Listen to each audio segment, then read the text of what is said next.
Hello, everybody. Welcome to another episode of Simply Bitcoin IRL. Today, we have a very special guest that I've been looking forward to have this conversation with. And of course, I'm talking about Jeff Booth. But before we get started, I do want to give a very special shout out to the Bitcoin company that makes this show possible. Bitcoin, well, best place to build your automatic self-custody Bitcoin stack. It's a Canadian company that recently expanded to all 50 US states. It's self-custody by default. That means that you can't buy Bitcoin on Bitcoin Well unless you're going to take self-custody, which perfectly aligns with the Simply Bitcoin ethos of the separation of money and state. Check out bitcoinwell.com today. All right, no more delay. I want to put Jeff on stage. Jeff, great to see you again. Last time we crossed paths was at the Bitcoin Atlantis conference. And I got to say, that was an incredible conference. I was pleasantly surprised. The venue, the island, the atmosphere, the energy, it was really special. Yeah, it wasn't that great to see you again too, Nico, but it wasn't that wild. It was just, it was awesome.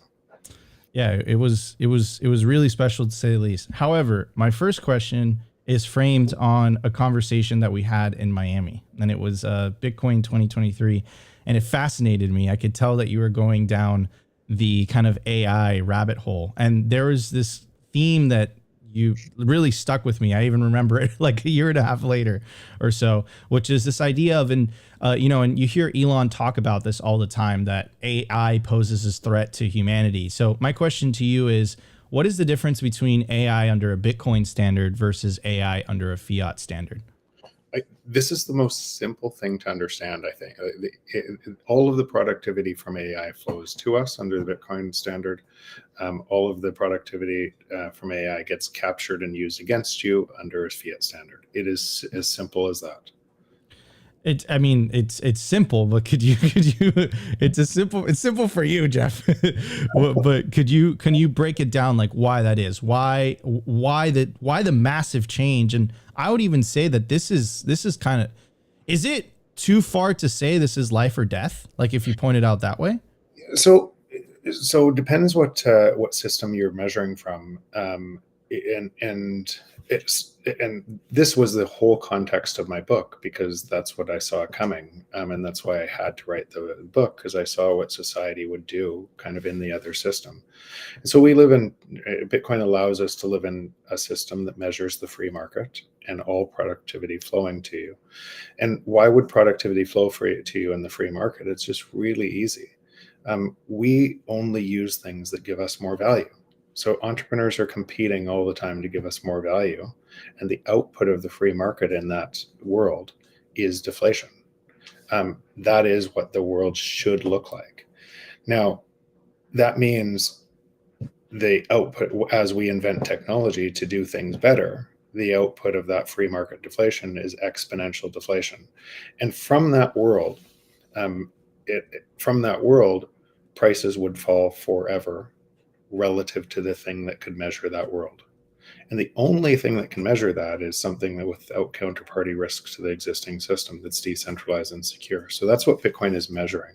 All prices falling to you forever.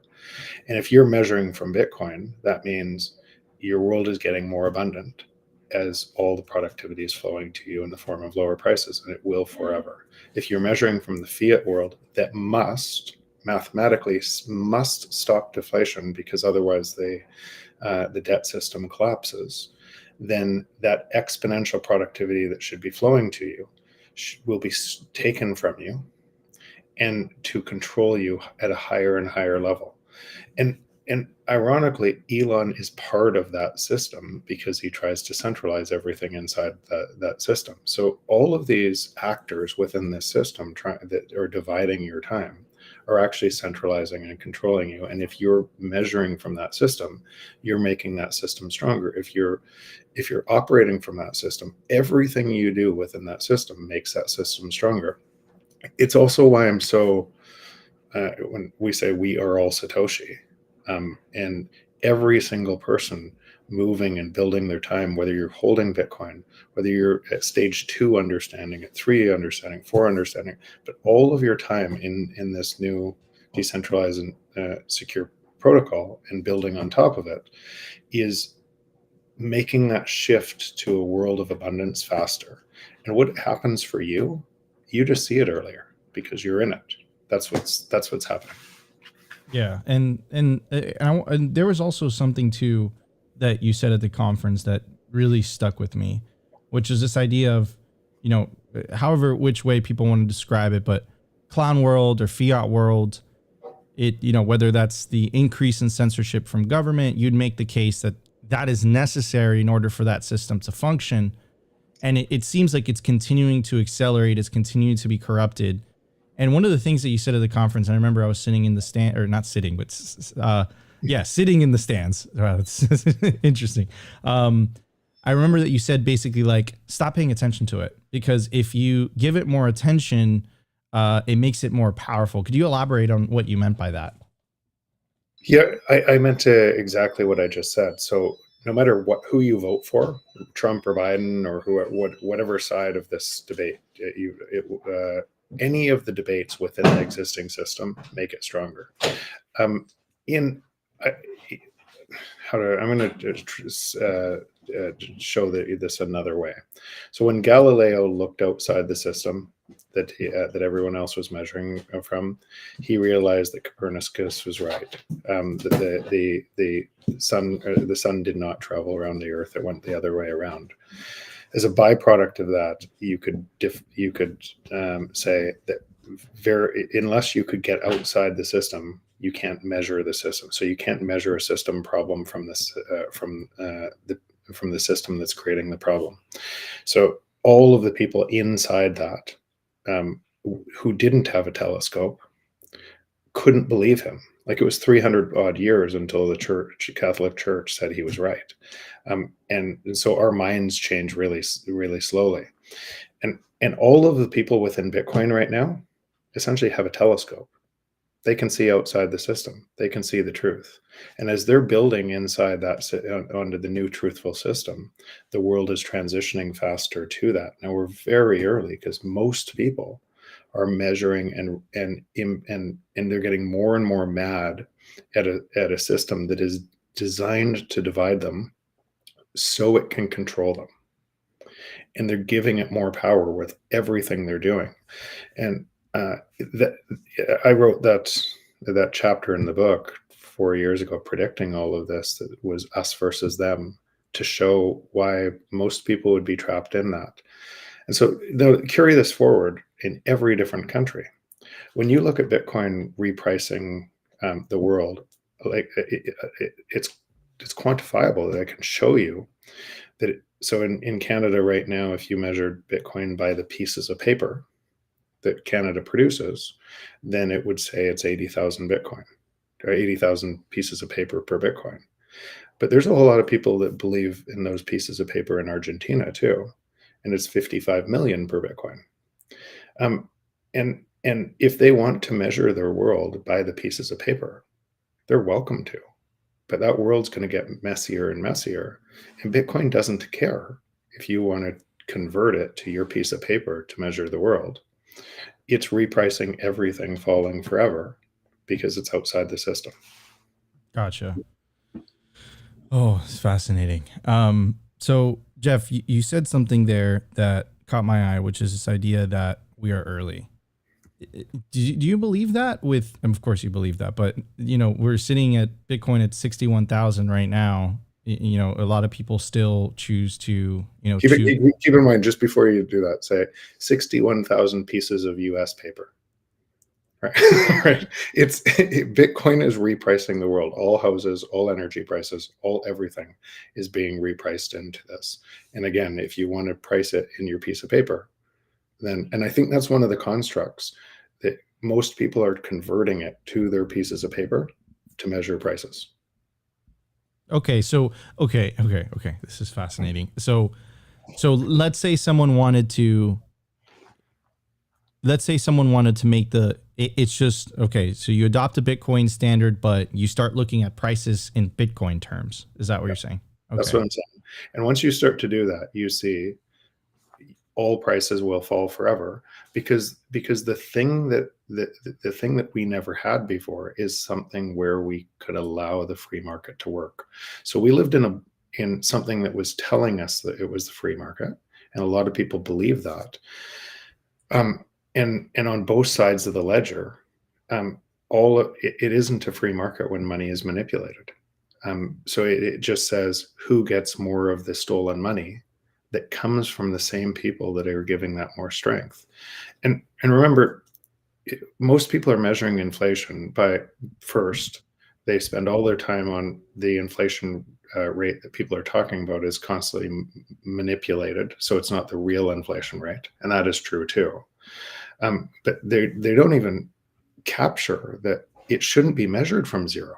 It should be measured by the natural productivity of the free market, which I would estimate today is about 5% per year. And that means in next year it'll go faster, and the year after it'll go faster because technology is exponential. That means if you did nothing in Bitcoin but hold it, then you're going to get exponentially richer over time just by the free market. But it's the only thing that can measure it. And ironically, the rise of debt and the rise of manipulated markets and then control and war is exactly as a result, is a byproduct of trying to stop deflation, because deflation makes debt more expensive and you can't repay it. But if you're inside that system of debt that's already long past insolvent and would get insolvent in a nanosecond if you allowed deflation, if you're inside that measuring from your world, it feels like everybody's dividing and it's getting worse, and you're taking a side and you believe in your side and you're giving it more strength. Let's imagine you march down the street, and you roll over cars and you light things on fire, and you go home to sleep, and all the windows are fixed in the morning, and your streets are clean. Where did the money come from? It came from you. And I don't think people realize how much their power, they're just getting all of these things within the system. It's sucking their time and energy, and their lives are getting worse by trying to play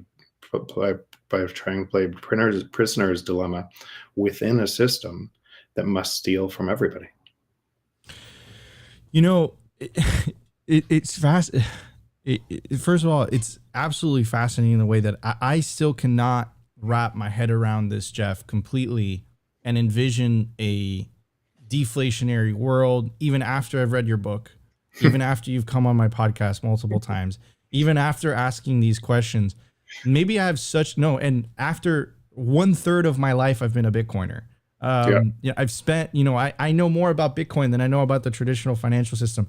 And I still can't imagine, to use your book's title, I still can't imagine the price of tomorrow. I still can't imagine this future. It's very hard for me to wrap my head around it. So why would that be? We don't have a prior that has Bitcoin in it. None of our priors, no book, no anything that you've ever read besides the new stuff on Bitcoin has something that looked like Bitcoin. And then throughout all history, if you could co-opt money, you would steal that productivity at a slow rate at first and then a faster rate from every person on the planet. So it made sense that you would try to steal that productivity within your nation to gain control.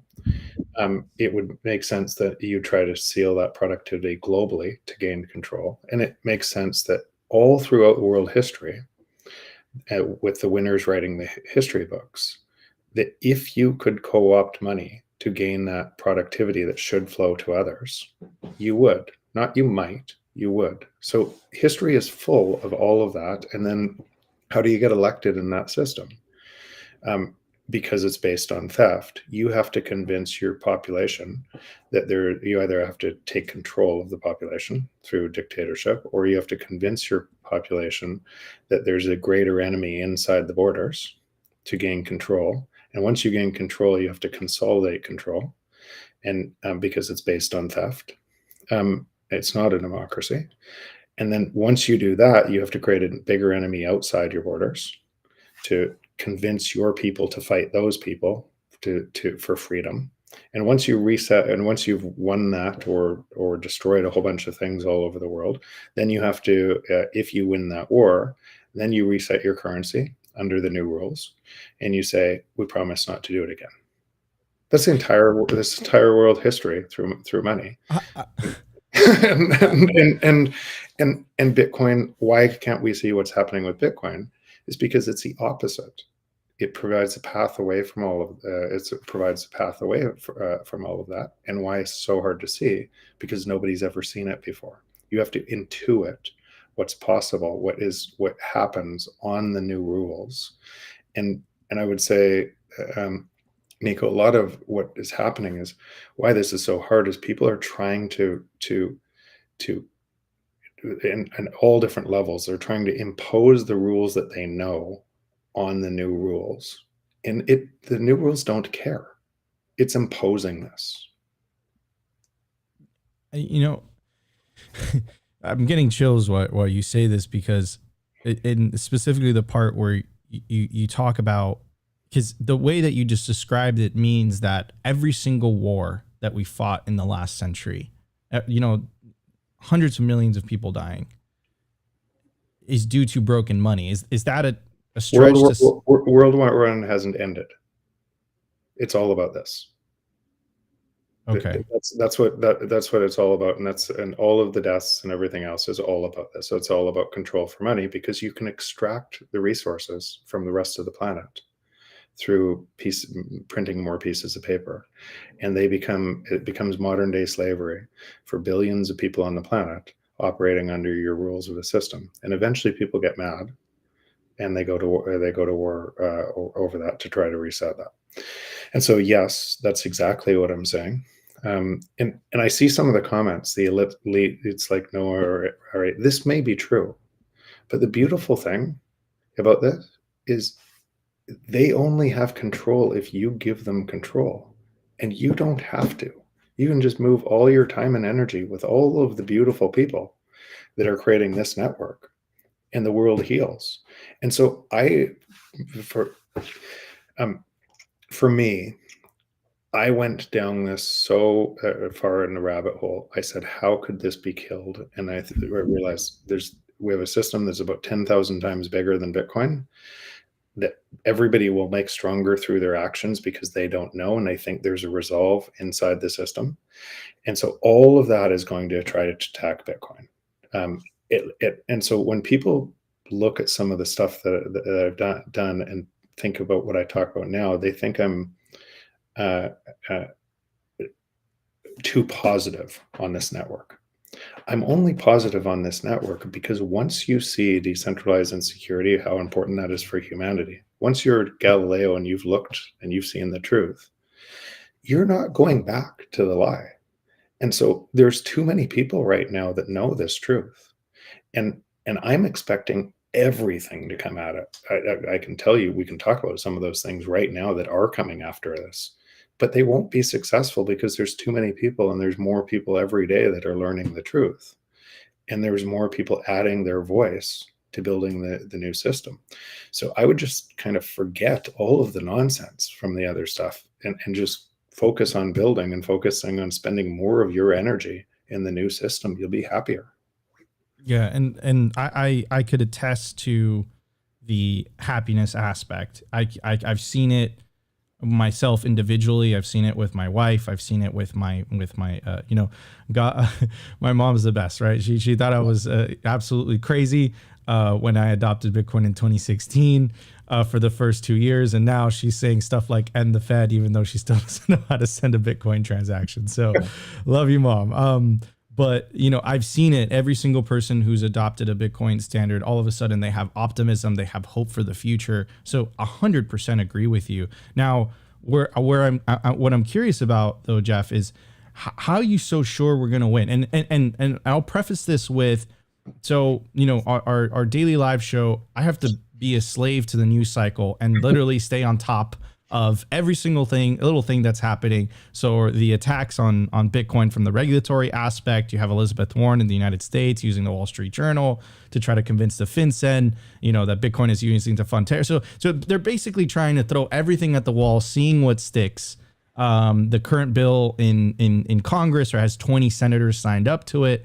So how are you so confident, Jeff, that Bitcoin is going to rule the day? Like, couldn't you make an argument that victory is assured, but the transition could be bumpy? Oh, there I agree with. So what people are going to think in the short term, what is going to happen in the short term or in any year, I can't guarantee what happens there. I'm just saying why I'm so confident is we're the network. There is no they. And the more people know what this is about, the more people that are building towards it and are going to protect it and never going to go back. And so there's only we. And if you believe that we create the world we want to see, then why would you give your energy to somebody else who's trying to take that? That's my point. Now, what are some of the things we could expect? I'm going to give you. I'm not going to use names here. I'm not going to use anything else. But if you had lost the decentralization and security of the first layer, like if you lost that, and your nation states and your let's say other coins tied to stable coins that buy a lot of U.S. treasuries, wouldn't that whole system need to try to kill Lightning and layer 2s and layer 3s to be able to co-opt Bitcoin from the second layer? And there could be anything. Like, I'm just saying, if I was Dr. Evil and I knew what I do and I knew everything on how to keep my position on money, I would expect every single thing that's happening right now and more. And because then you could suppress Bitcoin from the second layer, suppress Bitcoin price from the second layer, and you could slowly transition people to use something else, and you could manipulate its price like gold's manipulated, because you'd suppress price through a derivative instrument. So if I knew that what was going to happen, not might happen, was for sure going to happen because of greed and because all current currencies forever have always been co-opted, you can see through the lens of all the next steps that have to happen. And in that world, I would say a whole bunch of people right now that are talking about Lightning can't scale they've bought into the FUD that the system has to get them to buy into, to get them to worry about a scaling technology that is scaling, and then we'll scale into Fediments and others, and I like we saw this. I saw what would happen years ago, and Lightning can't scale to 8 billion people, so you have to scale in layers.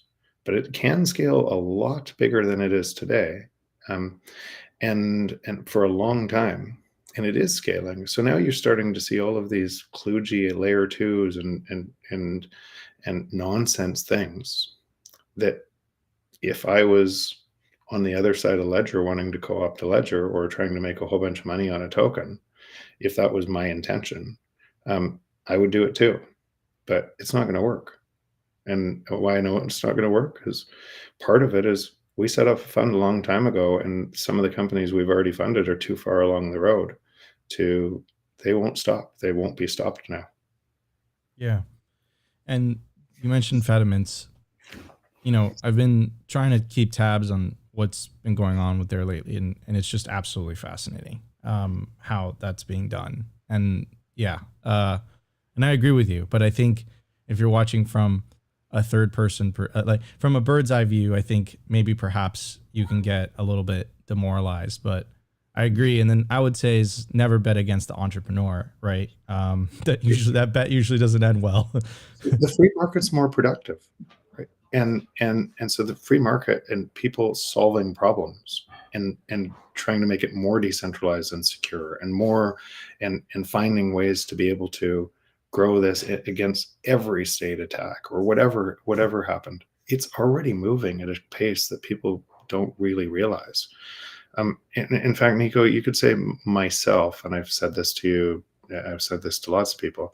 So because I want them to see that I make the same mistake that they might make. And for a long time, I was a hypocrite in Bitcoin because I had a hedge in Bitcoin, but all of my energy was in the existing system, kind of boards and investing in companies in the existing system. And so that's why we created Ego Death Capital, so I could move my energy into the system I wanted to see. I could use my best energy in promoting all of the people I loved and the world I wanted to see, and help that system thrive. Now, I couldn't tell you. I can't, like it's how positive that's been. Like it felt like, oh, Bitcoin's early and it's a risk to move from here. Moving my energy all into this has been almost the greatest gift you could, and because you're around the people changing the world every day. It's like an order of magnitude more powerful than the internet was, and I was early in the internet. Agree. I can't. I agree. I can't say that I was early. I think I was still middle school and stuff. I did have a. I'm just too old. I did have a BlackBerry in high school, and then I think senior year I had an iPhone. But I'll say that most of my professional career and my adult life has been in Bitcoin, so it's all I know. And what's really crazy, Jeff? Also, what you're saying about the internet stuff is that we have some Zoomers that work for Simply Bitcoin, and they are so good with the internet stuff because they're native. Like, they were born in a world where it's just, they grew up with it. So their ability to, I didn't learn as an older adult, but I still learned, a little bit later, and they're just innate. It's just like, they understand things. And the reason I'm saying this is, can you imagine the generation where they're not internet native, they're internet and Bitcoin native? I am so I'm really excited for that. Anyways, I went on a little bit of a side thing because I got excited, but you did mention how gold was able to be suppressed in price due to derivatives. Now that we have the introduction of the Bitcoin ETFs, what stops the same thing being done to Bitcoin? So think about it as a far more coordinated than any one of these things that you're talking about. So if I knew what I knew when I wanted to stop Bitcoin, then I would probably drive the ETF so I could get enough supply. I would take a regulatory attack vector to make non-custodial wallets illegal. I might close some ramps and close some ramps. I would start making noise that Lightning couldn't scale, and this other thing could, because it's better. I would do all of these things at the same time. Now, I don't really believe that there's anybody that could do that at this level, because it's all so disjointed in any sort of, but that's what I would do if I knew what I know to try to stop this. But I think that people are so they don't realize kind of they're thinking in light switch moments rather than transitions. And a lot of that's coming because they want Bitcoin to go up versus their currency tomorrow. And so you get this short-term thinking, and that's not how markets work. What happens is things break more people solve that pain on the other side. And so we're just early, like in the fund and me, we're funding the other side of the fight long before the fight is even there. And then as the fight ramps up it provides an off ramp for all of the people that don't want to live under a control system where every single thing is controlled. And so I add like the same thing in the NSA is being able to spy on you right now. These are Orwellian tactics that are happening right now, but they're designed from a system that must control your every action.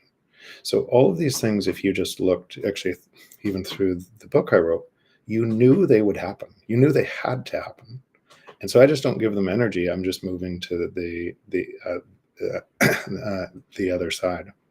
And there's a lot of people. There's a lot of people, and probably listening to this too, that are doing the same thing. And when you meet all those people all over the world, and you're seeing different ideas that can solve different things and move forward faster and faster, it's just wildly hopeful. And it makes me stay away from clown world, honestly. Yeah, I unfortunately have to cover Clone World. uh, So look at people that are accurate in predicting the future over and over and over again versus people that talk about the yelling, right? Today's world captures your attention. So if it rewarded the people who were accurate all the time, then those people would be the most famous people. But today, the most famous people are the people that constantly are wrong, completely wrong, and they're because they're telling the people what they want to hear today, and the people are being divided more and more. So you have division over here and yelling at the other side because our attention is tracked by we slow down in a car crash. And so if you have an algorithm based on car crashes, then there's car crashes everywhere. And you're giving more attention to the people that are doing that. And Peter Schiff is always on TV. And so you're always getting this thing, even though it's wrong. He's been wrong for how many years? And I don't want to just maybe he's a media personality, maybe that. But imagine the number of people that touches versus actually spending some time and understanding where the future is going. And I just think that whole system based on misinformation must keep feeding the beast, and you can get a lot of views by feeding the beast. yeah, 100%, and especially with how social media platforms and kind of the video platforms are structured. And Jeff, I have a question for you. So the we're talking about this amazing future that even after everything that you said, I'm still I'm so used to living in fiat world and the PTSD that comes with fiat and a bit of nihilism that comes with the fiat world, that even living on a Bitcoin standard, I'm like, okay, this is coming, I know it's coming. It's what you said. There's been no moment in history to kind of imagine that future. There's no comparison, I would say. But my question to you is, how long is this going to take? So I just had a daughter about a month and a half ago, my first kid. And I'm looking at her and I'm like, okay, she's going to be on a Bitcoin standard. She's going to be a Bitcoiner. She's going to be fine. I have nothing to worry about. But how long is this transition going to take? How long is it going to take to play out? And then I think the moments in history that you can, I guess, compare it to is perhaps maybe the separation of church and state. And that was a very bloody affair, and it took some time. So, what is your opinion on the separation of money and state? How long is this going to take? What's your timeline on this? We have no idea what to compare it to. Yeah. So a long time. But you don't have to wait, nor does the person in Nigeria, you don't have to wait for your country to get it. You don't have to wait for anybody to get it. You can move. So I would bet, Nico, that your life and what you do looks a lot more positive than many of your friends measuring from Fiat world. And I'm going to wait for you to come back on just to answer that. Absolutely, 100% it does. Yes. So you're not waiting. You're already living in the future, and it's getting better and better for you. And so when people ask me all the time, they're spending 90% of the time or 95% of the time reinforcing clown world, I kind of ask when for you, because that's what matters. And then the more and more people that move their time over, the more people see exactly what you're seeing versus your friends, because they're just measuring from a system based on theft, and you aren't. And so your life is getting better and better as a result of that, and more hopeful because of that. How long? There's a whole bunch of people that if you pull up Bitcoin price in Argentina right now, that you'd see 55 million per Bitcoin. There's a whole bunch of people that still believe the Argentina peso still has value, and they're measuring in that. So if that's the way that the world works and they don't see it yet, then probably a long time. Because the other thing that influences is every time those currencies devalue to the extent that they do, the US dollar gets stronger and it extends the life of the US dollar because those people think US dollar is a good thing. And they go and try to save in US dollars. When really what the US in this situation is doing is strip mining those populations from all of their productivity.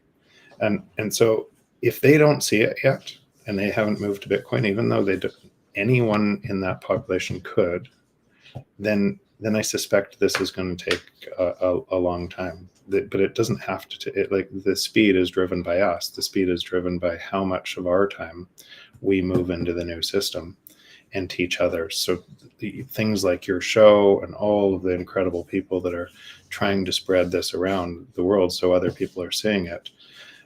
We're all connected through that. And the more connection we have, the world doesn't look like people look. If you go to all these countries and actually meet people, they look the same everywhere. Same hopes, same dreams, same. And you see that in Bitcoin and you see that in Bitcoin conferences. No matter where somebody is, we're all one. And so as you start to realize that and your time matters in the system, you start spending more time in your system, but you don't have to wait for anybody.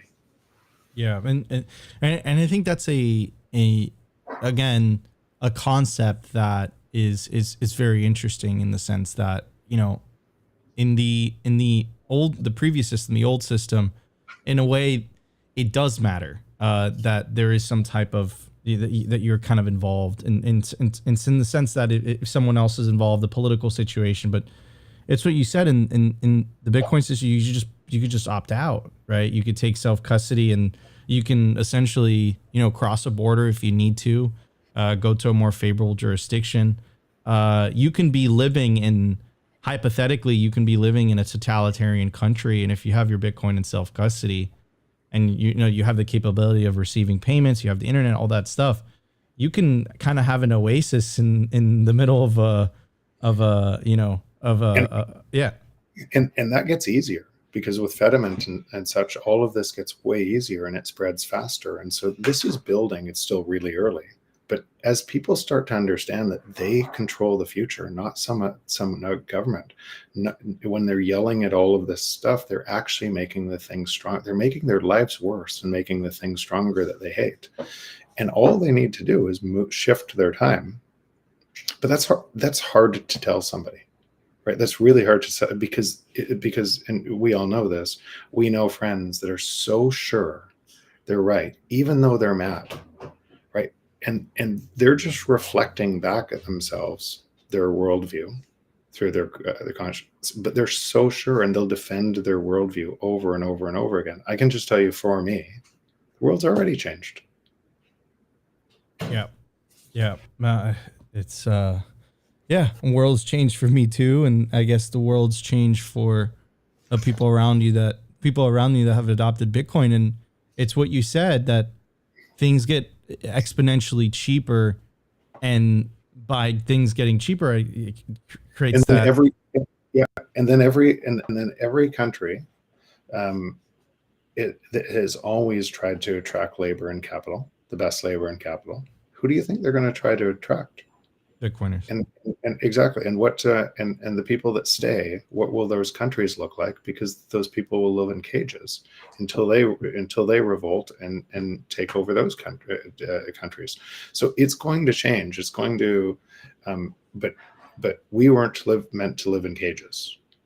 And so the world is going to look like this. Again, why I constantly say if Bitcoin stays decentralized and secure, it's inevitable. Because then people can start, okay, then I'm going to focus all my energy on, will it stay decentralized and secure? And once you understand that you are the thing keeping it decentralized and secure, and all of the innovation trying to build that, then you start to become part of the network that protects it. This is fascinating. Okay. And Jeff, I kind of want back to this concept of things will get exponentially cheaper, right? And Sure. and it relates to the question of, you know, are we late? And you said no, things will get exponentially cheaper if you adopt a Bitcoin standard. And I think one of the things that you brought up was it's because you're comparing it to the U.S. token. the U.S. Yeah. altcoin token that's pushed upon us through violence and coercion, right? So could you talk a little bit about that? Because again, that's one of those things, just like you're describing all these things, Jeff, that of course I understand this deeply as a Bitcoiner because I get Bitcoin conceptually and I understand this, but it's very hard to imagine things getting exponentially cheaper. So could you talk a little bit about that? Sure, and that's why I think this one in particular. What you said. I've read your book. I've talked to you many times. We're friends, and I still, the penny hasn't totally dropped. I remember being on Peter McCormick's show, and I think for the fourth time, and talked for years. And when the penny finally dropped for him, and so but it just shows you how much every single time somebody prices Bitcoin in their US dollars and their token, it tells you they don't get it. Every time they say Bitcoin is going up, it tells you they don't get it. Because here's what the world wealth looks like today. About 900 trillion in total global wealth, 400 trillion of debt. The 400 trillion is already insolvent. It would take 12,873,000 years to pay back that debt. It's already completely insolvent. Yet every person playing within that game is saying, I'm going to get trapped in the system and all my labor and capital is going to get captured as this gets more and more insolvent because it's already insolvent. And so they're measuring from that system. So today, if you did 900 trillion divided by 21 million, or you could divide it by whatever you want for lost coins, you would get the implied value of each Bitcoin today if it stays decentralized and secure. That is the value based on today's purchasing power of Bitcoin. But there's two things that if you're measuring through that system, you're going to get really confused about. In 5 years, that 900 trillion will not be 900 trillion. It'll be something like 2 quadrillion. So it'll more than double in the next 5 years, I suspect, because it has to, because of the amount of monetary easing to be able to keep that system solvent, especially with how fast technology is moving the other way. We'll have to massively increase the amount of money supply, massively. So let's use 2 quadrillion. At that time, so 5 years from now, then that 46 million per Bitcoin today would turn into 92 million per Bitcoin tomorrow. And it hasn't gone up. Okay, that's the point.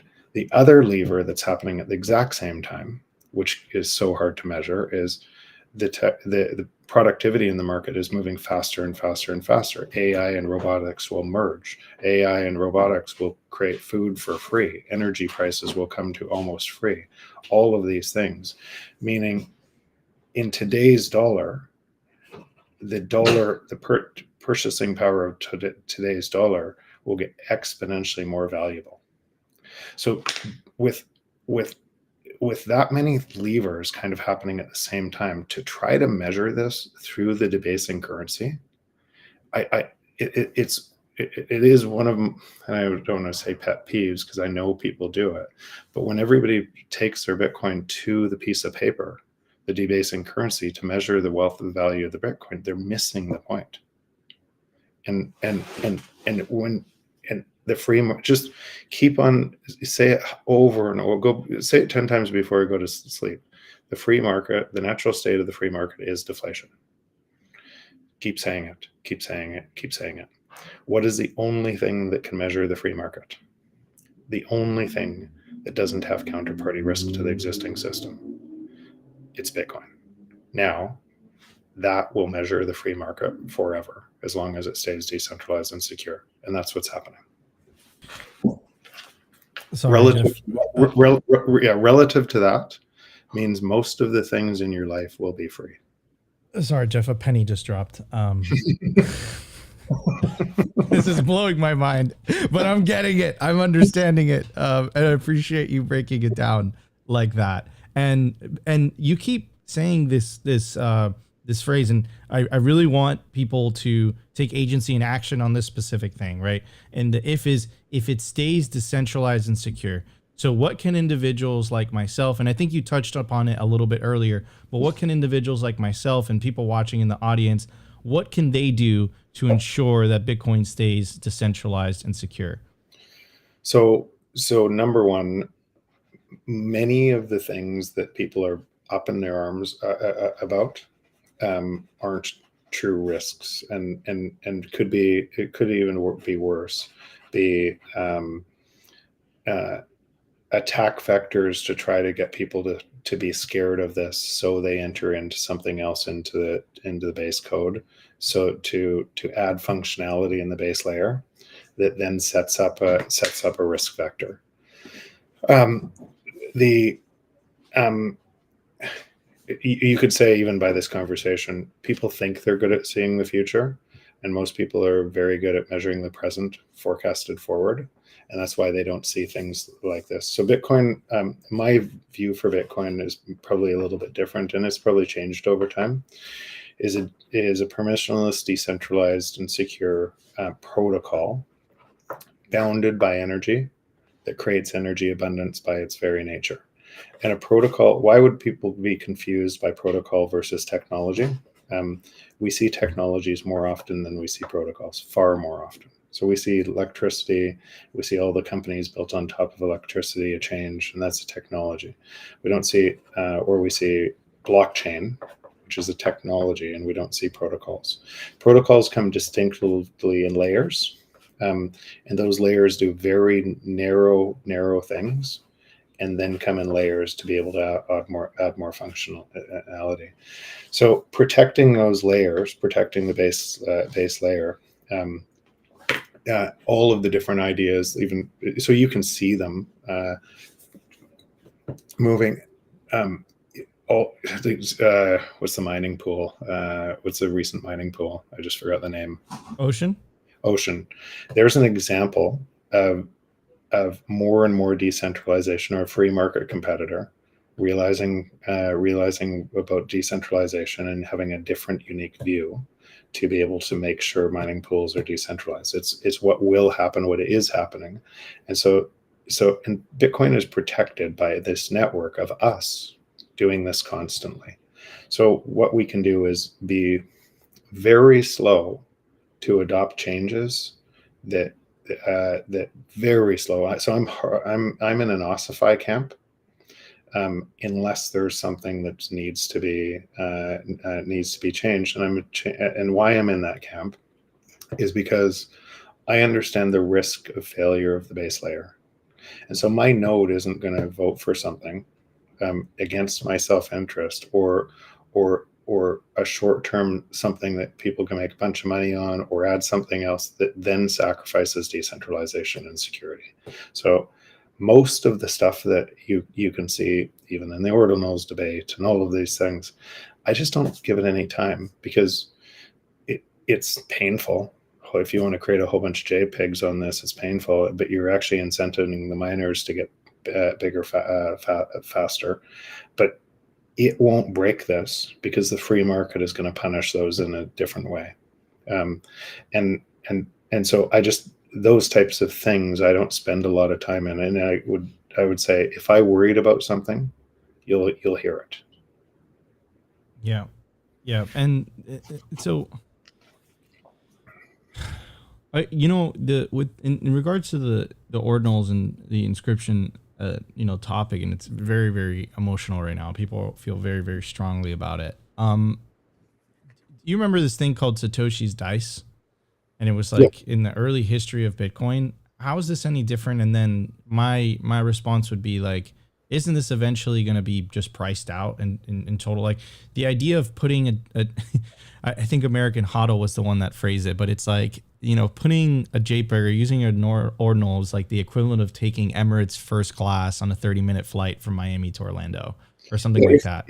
And that's why I really like that idea. The free market, it will not live. So having a oracle in the middle of you on the base chain, it won't work. The free market it'll price it out. And in the meantime, miners are getting wealthier on all these JPEGs. So it's building out the security. I don't like how it's confusing people.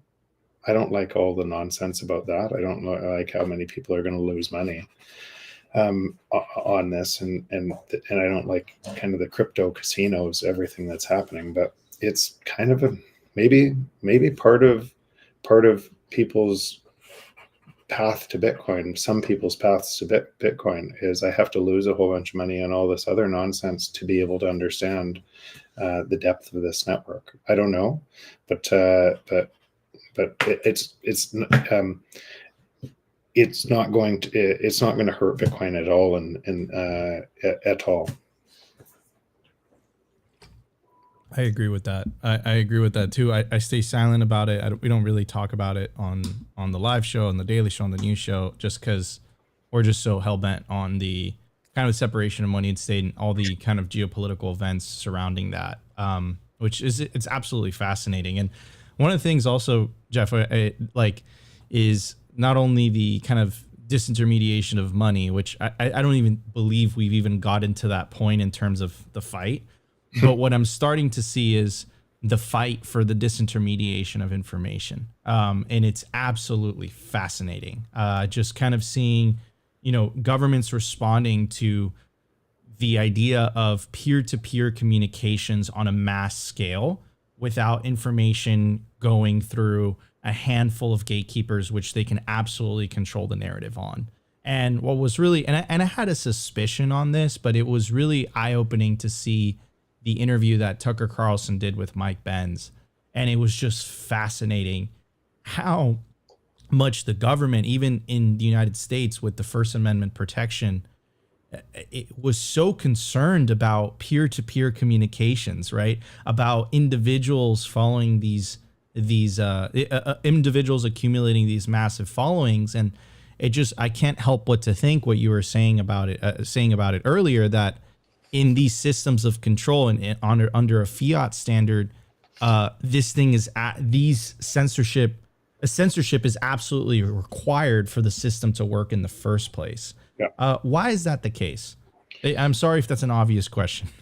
Yeah, money is superordinate to laws. Money is so the Constitution was a really good piece of paper to protect U.S. citizens, and what that gave is Magna Carta was too. And every time you introduced property rights and free rights, freedom of speech to citizens, the market economy, because the free market is more powerful than any centralized control structure, because there's more ideas, more shots on net in service of us. They're just way more productive. So the thing that built the U.S. into being the most powerful nation in the world was the free market, and it was actually the fight against kind of the taxes and the robbery that was happening from Great Britain. And at one time, the sun never set on the British Empire, and then it started to set, and they needed to steal more and more. So that's what bore the U.S. That was the fight, and that was the Constitution after hard, long fights that gave a free market that was more productive than anywhere else in the world. And then that free market was slowly captured with the Federal Reserve in the first place, but then leading to endless wars to be able to kind of control money. So it's always been money is superordinate to laws. And you can see your Constitution getting broken down and those rules getting captured because money is superordinate to laws. And so if you have more money and you have more power, and you can convince people to fight against each other, then you can convince them to consolidate your power.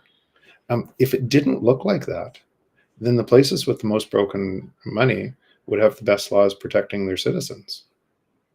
So you can clearly see this around the world. I'm surprised that people can't see it in their own in their own world.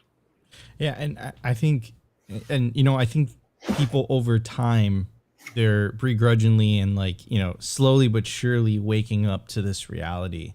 So that's actually, and think about this. Here's maybe a way to look at Bitcoin. Level 0, I know nothing about it. Is this other thing? Level 1, I might start to learn about it. Level 2, I hold it in I hold it in counterparty risk or ETF. Level 3, I start to learn, and I go down, and then I'm running a node, and then I'm spending all of my time in this. The world is going from mostly level 0, and everybody in this this all the way down to level 10 is all in. They're never going back, and there's more and more people going down that ladder to the bottom of the Bitcoin rabbit hole. And as they get there, it's a check valve. They're never going back. And so as you start to go a little further, and you start to see a whole bunch of the things you took for granted that you thought were true were untrue, you go deeper and you want to go to the next level. And then you see other things are not true, and you start to awaken what the world could look like under a different system.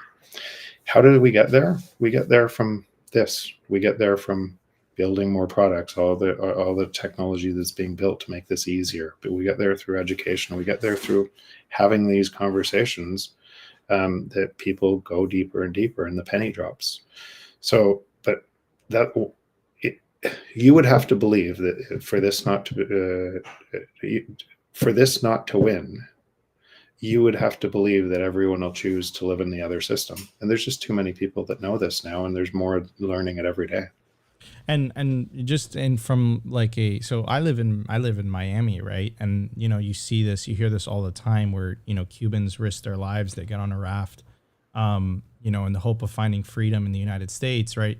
The Berlin Wall is a great example. That was a one-way street. People weren't fleeing towards a system of control and tyranny. People were trying to escape it. So I agree with you. I think fundamentally humans earn freedom.